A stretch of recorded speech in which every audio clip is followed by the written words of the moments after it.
Mr. Ullman was an alumnus of AOSR and one of our best and most beloved teachers. He taught science. As you all know, he taught many different areas in science, and most recently he taught biology, AP and IB biology, as well as physical science in 8th grade. I think one of the most important things about Mr. Ullman was that he was so passionate about what he did. He was one of the luckiest people in the world because he actually worked in what he loved to do. He loved science, he loved astronomy, and every day his students could feel that love. They could feel the passion. They knew he was so dedicated and so excited about his subject matter that they couldn't help but absorb it. Well, one thing that was clear once you spent time with Mr. Ullman is really just how much he loved and cared for his students, whether they came from across the street on the Cassia or around the world from the 50 different countries that students come to AOSR from around the world. And he put the time, effort, and desire into growing scientists and growing good people. And that commitment is an inspiration. Mr. Ullman was a wonderful man, and he was always smiling. He loved to smile. He was a person that never showed pain or discomfort.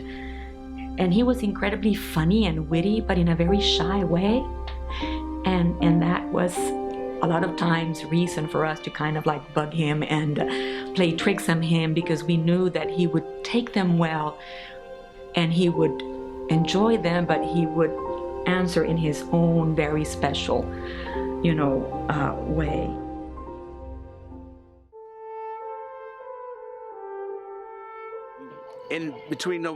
Starting in November through February, my basketball team has practice at 7 a.m.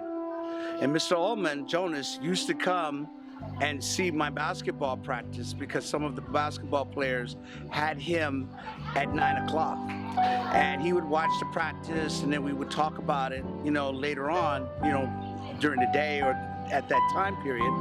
But afterwards, one day he came up to me and said, "Phil, you should have morning practice every day." And I said, "No, it's just once a week." And I said, "Why?" "Because when they come to my class, they're all wide awake." And I said, "Oh, okay, that's true." And so that's what it was really funny, and it was, spontaneous. And I said, "Yeah, okay." But I only still do it once a week, because if I did it 5 days a week, parents might be upset at me. Okay. Mr. Ullman and I actually never met in this office. We always met on his way back from getting his newspaper at the edicola. I knew his morning schedule, and I would time my walks to school to meet his coming either from the bar, getting his coffee, or from the edicola. And we'd stop and talk about students right on the Cassia, talk about labs he was preparing, talks about plans that he had. And so we had many, many meetings, just none of them ever in my office. Anni di condivisione e di emozioni e di lavoro in questa scuola vicini di aula, la mattina era consueto così incontrarci e salutarci appena arrivavo, sempre già qui, la sua aula sempre già illuminata e aperta. E quindi questo senso di accoglienza, di amicizia che appunto contraddistingueva queste mattinate. E poi spessissimo con gli studenti comuni che avevamo, soprattutto per il programma IB, era facile confrontarsi, ecco, per quello che riguardava loro, anche condividere storie personali con grande affetto e amicizia. I remember so many things about him. I remember when both him and I were union representatives and we were working on bargaining, and we spent so many nights just planning meetings and rehearsing requests, and it was long procedures, but he never lost his cool, he never lost his patience. I remember me trying to teach him IB procedures and him trying to teach me Moodle, and that was our own little private joke about the vengeance, you know, the fact that I used to complain that he would not give me enough attention in IB procedures. He used to tell me that I never gave him attention in technology points, and so that's something that we shared and that I found always extremely funny. Well, the funniest memory I have about Mr. Ullman is when he used to come up here in the library, because we always have staff meetings here, and he was always check ahead of time to see if the snacks were here, and I would say, you know, Jonas, they're not here yet, but come back in a few minutes, and they will, and he will be back in a few minutes. It was so funny. È un amico semplice, un riferimento interno e esterno, anche esterno. Noi ci vedevamo fuori e parlavamo alle persone che conoscevamo qui intorno, perché di base eravamo dello stesso quartiere, quindi era, oltre ad essere un amico di scuola, era anche un amico di quartiere. I did AP biology and advanced biology with him for 2 years, and one day we were doing a lab with water. It was me in the class and 6 other girls, and suddenly I remembered that I had to go check something on an experiment, but I was at my desk, and I sprinted for the experiment. I tripped over a chair and I destroyed the experiment of one of the other groups. And Mr. Ullman just looked up at me. He looked at the experiment on the floor, and he looked back down at his computer and he started laughing. And he laughed so funny. He didn't even laugh. He just like chuckling in such a funny way that the entire class just started laughing for like 10 minutes long, and I had to clean up the mess. But that's one of my most fondest memories of Mr. Ullman. His ironic sense of humor and the fact that he was so dedicated to his niece and his passions. He was very proud of his ABART 500, and we always had a lot of laughs from him, and he's going to be very much missed. Years ago, Jonas came and reported that all the little tappetini that he had on the wheels of his car were disappearing when he would come to school. And he raised this concern, and we thought it was strange, and he went and replaced these shiny, colorful little tappetini on top of the tires of his car. And again, they were missing. So slowly we started to investigate what was happening with his car, and it would be every morning he'd come and report how many of these little colorful taps were missing. Finally, video cameras were used to try and decipher who was taking these little tappetini. And in the end, it was a group of 8th grade students that thought that they were kind of fun, but if anything, they just wanted a little teeny piece of Mr. Ullman. And when we asked them, why are you taking these little teeny taps that go on the tires of a car, they couldn't answer the question. They said they were pretty, they said they were shiny. But in the end, when I reflect on that, particularly now when I reflect on it, I have the sense that instead they just wanted a little teeny piece of him. And that group of students graduated 2 years ago. So these are students who are now, 20, 21 years old. And I think about that in some quiet moments, and it makes me smile, it makes me laugh. And I hope he's laughing about it a little too. One memory I'll never forget about Mr. Ullman is, as many people know, he was a great fan of Juve, the soccer team. And most of us in his class were or Roma fans, or Lazio fans, or any other team. And every time Juve played, let's say the night before, and it lost, every time we had the class the next day, we go in and every single person would know that Juve lost, and they tried to not directly say to Mr. Ullman, but Mr. Ullman knew that we all knew of Juve's loss, and he's always tried to hide it. And by the end of the class, somebody would say it, and he'd fake like, or he didn't watch the game, or he didn't know about it, or in some instances that he wasn't even a Juve supporter.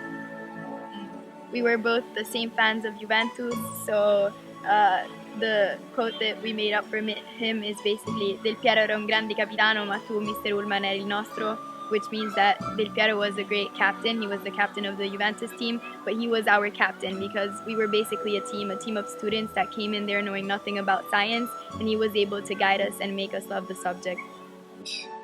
He was, as the Romans would say, tutto di un pezzo. I used to see him for the last 12 years or so, almost every morning at the little newspaper stand up the Cassia at about 6:30 in the morning. He was a great guy to talk to every morning at that ungodly hour. We would talk about politics or sport or friends or school or whatever. And he was always so balanced, always with the same kind of reserve but acute intelligence, and it was such a pleasure. Mr. Jonas, you're an integral man. I remember when I first came here that some of the students would play a prank on Mr. Ullman, and he had a Cinquecento, and they would cover it up or wrap it up in paper, and sometimes they would even move it to a different part of the school.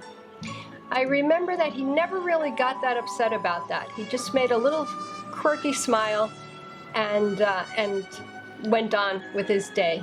Ricordi tanti, alcuni poi, come spesso accade nelle memorie, ricostruiti, perché Mr. Ullman Jonas di solito diceva che noi da ragazzi eravamo molto diversi, perché lui frequentava le persone divertenti, le persone fighe della scuola, quelli che magari studiavano poco però si sapevano divertire, invece io stavo con quelli secchioni e quelli invece sempre chini sui libri.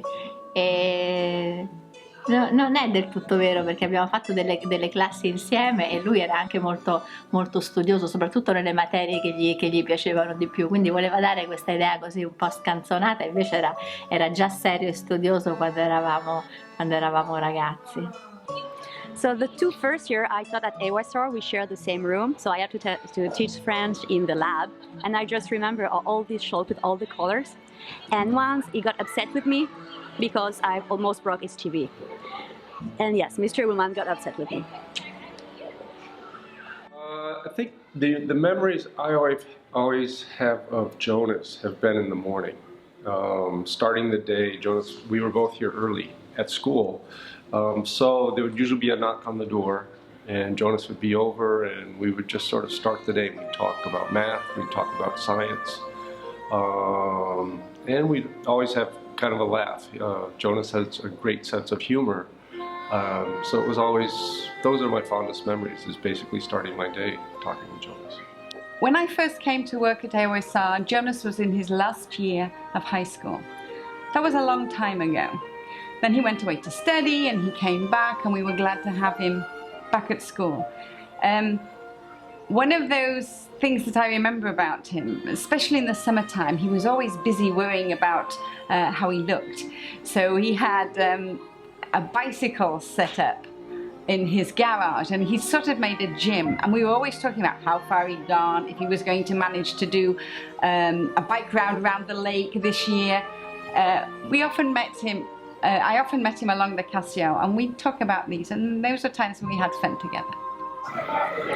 Io sono una delle veterane, delle vecchie, e mi ricordo che quando sono arrivata qua 20 anni fa Jonas era già qua e subito ci siamo compresi, e adesso la cosa che mi viene in mente è quando lui veniva nella mia classe con la sua dolcezza a domandare della sua amatissima nipotina che stava con me.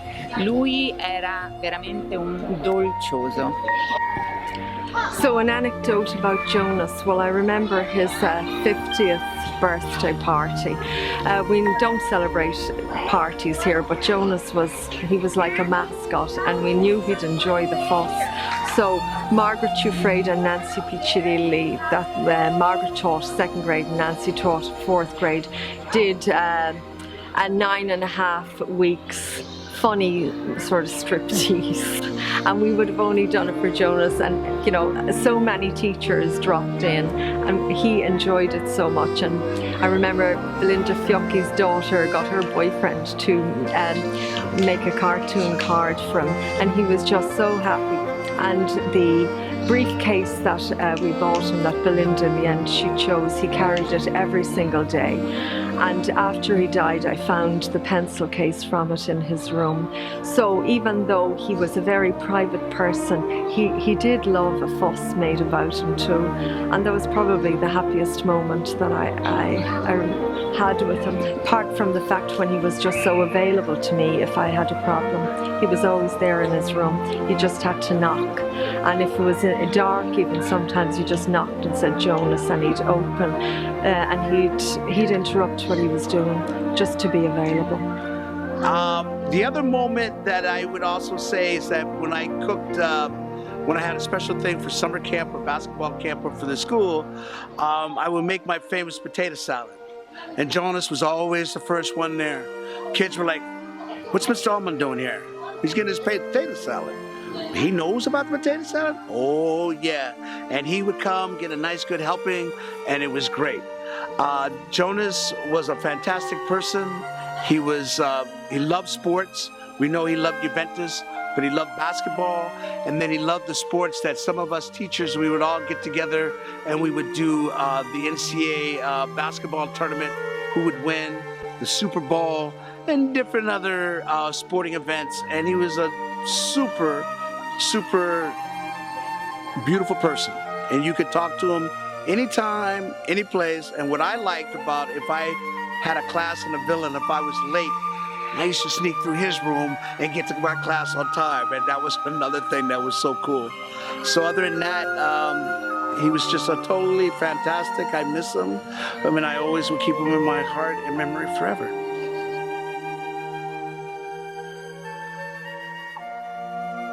And Mr. Ullman was the same whether his students were there, whether his students weren't there, whether other teachers were there or other teachers weren't there. He was a man of character and behaved the same way, the way he thought was right, really at all times. And that was exemplary and a motivation for me.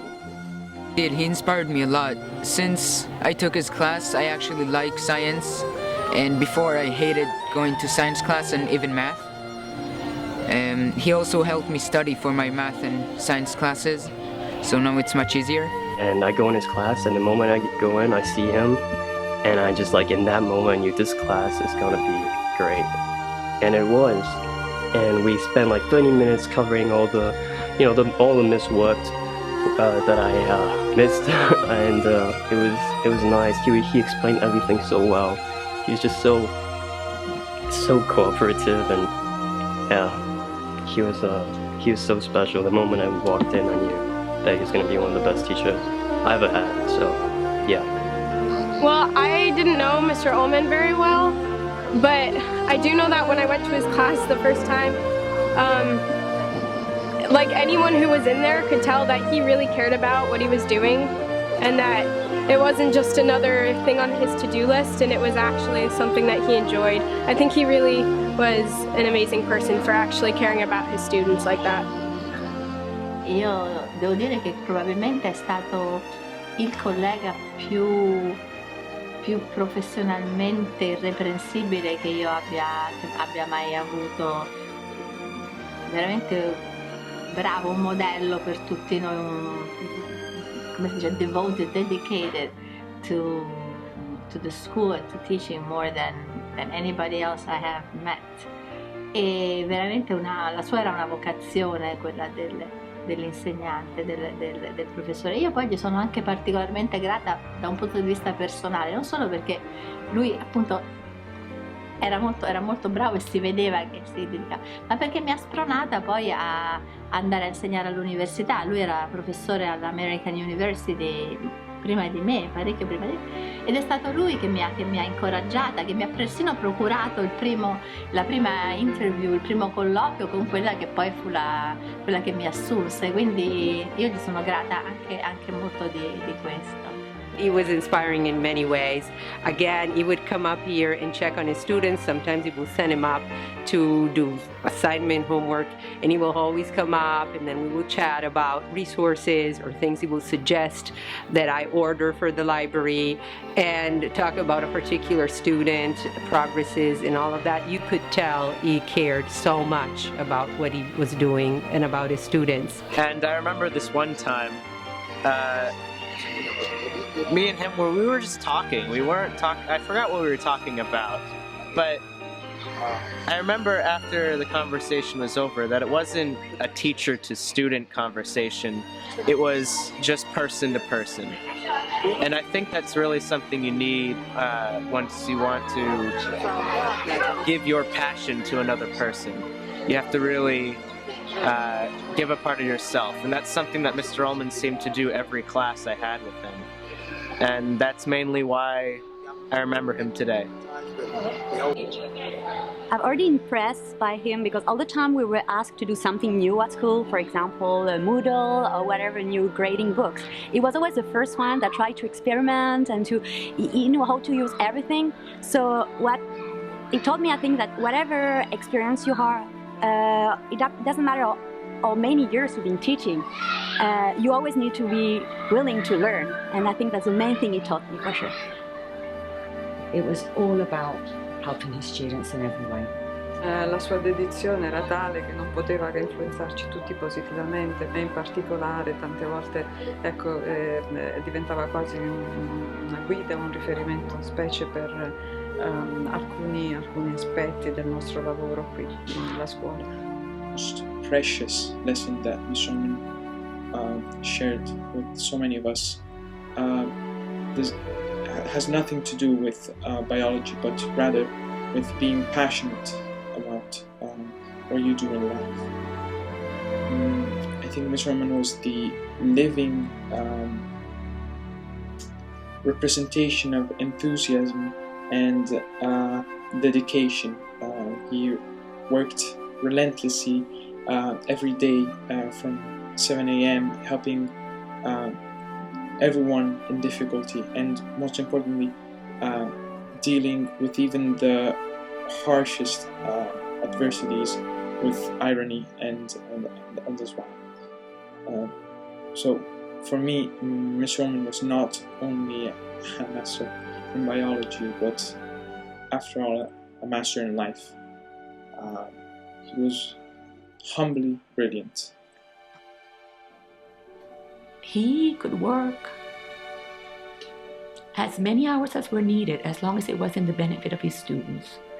He was here during Easter break, he was here on Saturdays, he was here at the most unusual times and periods, and he was always doing something for his students' benefit. And I know that from talking with alumni over the years that so many students that went on from AOSR, who were students of Mr. Ullman, went on to study science in college and university, many of whom continued on and have their careers in the area of science.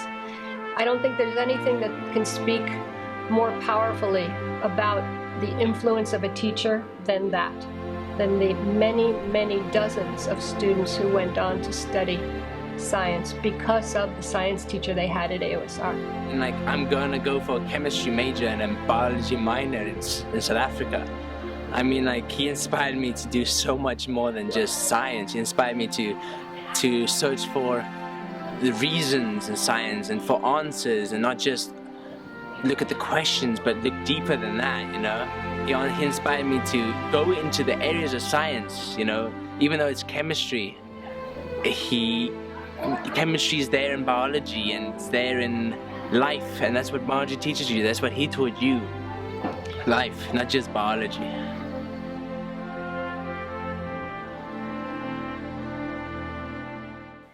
Going through all the interviews, it has impressed me to see how many people of AOSR have been impacted by Mr. Ullman.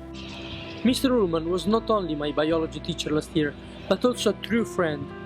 We both shared a passion for motion pictures, and this is why I really needed to do this documentary. And now, to commemorate him, I would like to read this letter written by a physician for his friend's funeral. At this point, you want to think about the conservation of energy, that explains how energy does not die. As he always thought, no energy is created in the universe, and none is destroyed. All is energy, every vibration, every heat, every wave of every particle that was our beloved, remains with us in this world. All the photons that ever bounced off his face, all the particles whose paths were interrupted by his smile, hundreds of trillions of particles, charged neurons whose energy will go on forever. The warmth that flowed through him in life is still here, still part of all that he was. For those who loved him, faith is not necessary. You should know that it is possible to measure precisely the conservation of energy and find it accurate and verifiable across space and time. You should be comforted to know that his energy is still around. Not a bit of him is gone, it's just less orderly. If I could say something to you, Jonas, you worked so quietly, you worked so diligently, always in your lab, always with all the aspects of pieces that happen to bring school together, to make everything function for your students in middle school and also in high school and also for your colleagues. And you did it in such a quiet and peaceful way. We miss you. And by not having you here doing those things, I understand and appreciate all the more of what you did in our community to make everything work. And it was tremendous. It was really tremendous. So I say thank you to you. I'd just like to thank him for really everything, for studying for my tests, doing my homework. He just helped me with anything, really. So we're all mad at you, Jonas. We are all mad at you because we love you a lot and we wish you were still here. However, everybody's doing their best to try and carry on the good work that you've always done with our wonderful students. Vorrei dirgli, ma io credo che insomma che lui lo sapesse, che noi tutti gli volevamo bene. No, non ho grandi rimpianti, anche perché io gli ho sempre detto quello che pensava, anche lui è sempre stato sincero con me. Io lo incoraggiavo magari a farsi una famiglia sua, gli ho detto spesso ma perché non ti sposi, però io credo che lui sapesse che lui era qui, che gli interessava probabilmente più la scuola, più poi i ragazzi, che non una sua vita personale. Però non è un rimpianto, perché io credo che lui abbia scelto bene, abbia fatto le scelte coerenti con la sua vita e credo che lui stesso non abbia oggi rimpianti. Sì, è vero, è mancato giovane, troppo giovane, però io credo che la sua vita sia stata una vita coerente, non credo che abbia avuto lui né rimpianti né regrets. Credo che abbia veramente vissuto felice la vita che ha fatto. Non mi ha mai dato l'impressione che gli mancasse qualche cosa o che avesse dei rimpianti, mai. I also remember him as being an incredibly serious teacher, a serious professional, but a very dedicated colleague to all of his friends and fellow teachers. He was at school every single day very early, and he left every day very late. He lived in his lab. It was his second home, and sometimes maybe his first home. When you think about it, as a student in this school, and then he left to go to university, and he came back and he taught here. So he really spent a great part of his life here. And I think he felt very good about that. I think it made him happy. I think it made him proud. And I think, as I said, he loved what he did. Sì, ho tante cose da dirgli perché c'è stata l'estate di mezzo e ci siamo lasciati con delle cose in sospeso che avrei dovuto dirgli adesso. Tanto. Jonas, no one thought that you would leave us so quickly. And I want you to know that we miss you. very, very much. But we find comfort in knowing that you died doing what you were most passionate about. And that because of that passion, you will always be an example for all of us. And I want you to know that when I remember you, I will only remember the times of joy that we shared. And I think that that is going to be the same for everybody here at AOSR.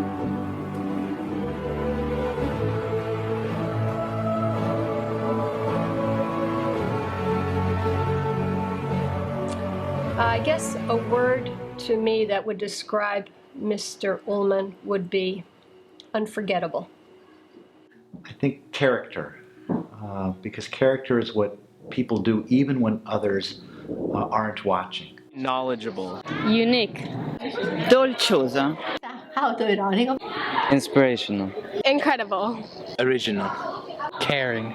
Simpatico. Strength. Motivated. Più che simpatico. Joyful. It comes in Italian. Cuore. Heart. Optimistic. Carismatico. Dedication. Dedicato. Dedicated. Dedicated. Enthusiastic. Einstein. L'insegnante. Master teacher. Master. Tireless. Benevolent. Riferimento. Kind. Funny. Optimistic. Piccante. Integrity. Preciso. Un amico. A friend. Straordinario. One word is very reductive. Magnificent. Incredible. Perfect. Incredible.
Mi devi portare là